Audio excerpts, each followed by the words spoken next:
भारतीय जनता पार्टीचा विजय असो, भारतीय जनता पार्टीचा विजय असो,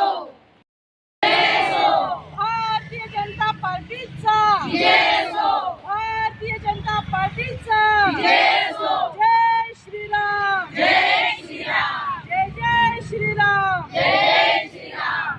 नारी शक्ति का सम्मान, काँग्रेस ने केला अपमान। नारी शक्ति या काँग्रेसचं करायचं काय, खाली डोकं वरती पाय, या काँग्रेसचं करायचं काय, खाली डोकं वरती पाय, या काँग्रेसचं करायचं काय। खाली डोकं वरती हो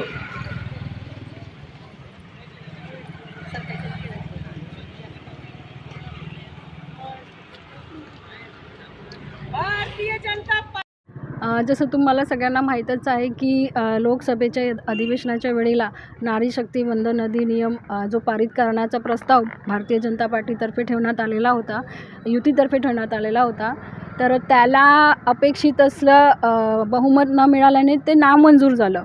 जर ते मंजूर झालेलं असतं तर आज लोकसभेमध्ये आणि विधानसभेमध्ये नारी शक्तीला 33% आरक्षण मिळालं असतं आणि सर्वसामान्य महिलेला लोकसभेमध्ये प्रतिनिधित्व करायची संधी, अमूल्य अशी संधी मिळाली असती। पण हे विधेयक मंजूर झाले नाही। त्याचं मुख्य कारण म्हणजे काँग्रेस आणि आप असेल आणि त्यांचे सहयोगीचे दल होते, त्यांनी याला सहमती दिली नाही, त्यामुळे हे विधेयक नामंजूर झालं आणि हा कुठेतरी आमच्या नारी शक्तीचा कुठेतरी अपमानच आहे असं आम्हाला वाटतं। हे विधेयक मंजूर झालं असतं तर आमच्या प्रत्येक माता भगिनीतल्या म्हणजे बऱ्याच महिलांना संधी मिळाली असती लोकसभेमध्ये आणि एक सर्वसामान्य महिला तिथे लोकसभेमध्ये आपल्या क्षेत्राचं प्रतिनिधित्व करू शकली असती।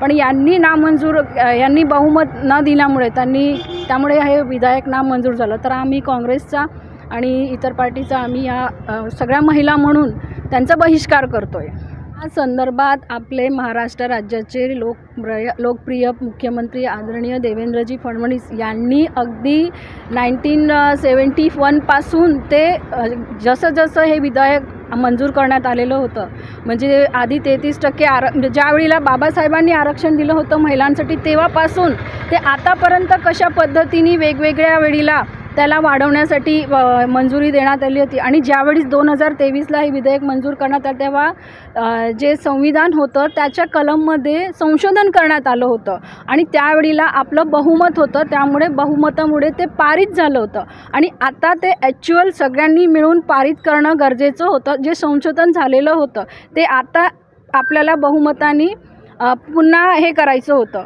जर यांनी बहुमत त्यावेळेला ऑलरेडी BJPकडे बहुमत होतं म्हणून त्यावेळी ते पारित होऊन गेलं, पण आता बहुमत म्हणजे युतीचं आहे, त्यांचा आपल्याला सपोर्ट गरजेचा होता। पण तो सपोर्ट आम्हाला असं विश्वास होता की नारी शक्तीला जो मान मिळणार आहे तर ते सपोर्ट देतील, पण त्यांनी तो सपोर्ट दिला नाही।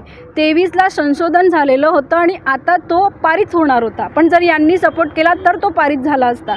यांनी सपोर्ट केला नाही म्हणून तो पारित होऊ शकला नाही, म्हणून आज काँग्रेस असेल किंवा आप असेल TMC असेल आम्ही त्यांच्या सगळ्यांचा विरोध करतो, बहिष्कार करतो आणि त्यांच्यामुळे आज आमचा हक्क कुठेतरी हिरावला गेला अशी आमची सगळ्यांची भावना आहे।